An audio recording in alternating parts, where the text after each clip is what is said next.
Souriante, amoureuse et pleine de vie, c'était Marine avant. Mais il y a 5 ans, sa vie bascule. Elle est victime d'harcèlement et d'agressions sexuelles par son supérieur hiérarchique.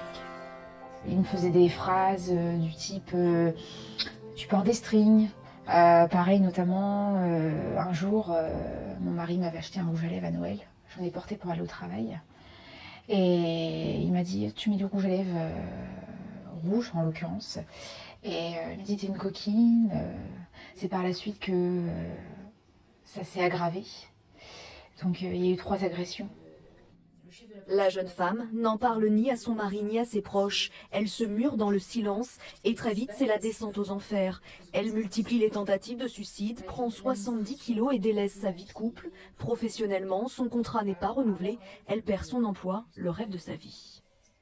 Au-delà de ce que j'ai subi, si on me disait, si on me demandait s'il faudrait y retourner dans ce milieu-là, je dirais oui parce que c'est encore mon rêve à l'heure d'aujourd'hui. J'ai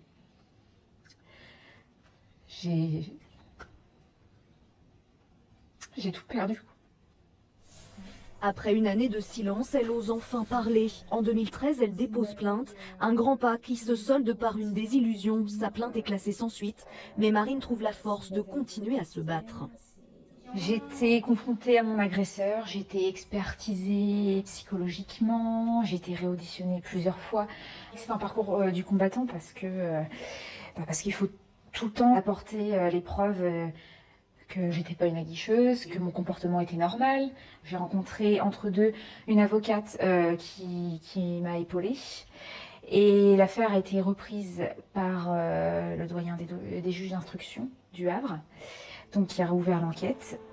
Aujourd'hui, la jeune femme attend avec impatience son procès qui devrait se tenir en 2018. Il a détruit ma vie, il a détruit ma vie de couple, il a détruit ma vie professionnelle. Il m'a détruite et il faut que je reconstruise ça. Et ça va prendre du temps. C'est en cours, mais il faut que le procès soit passé pour que enfin je puisse tourner la page. Si elle a choisi de témoigner et de partager ses années de souffrance, c'est pour encourager toutes les victimes à oser parler.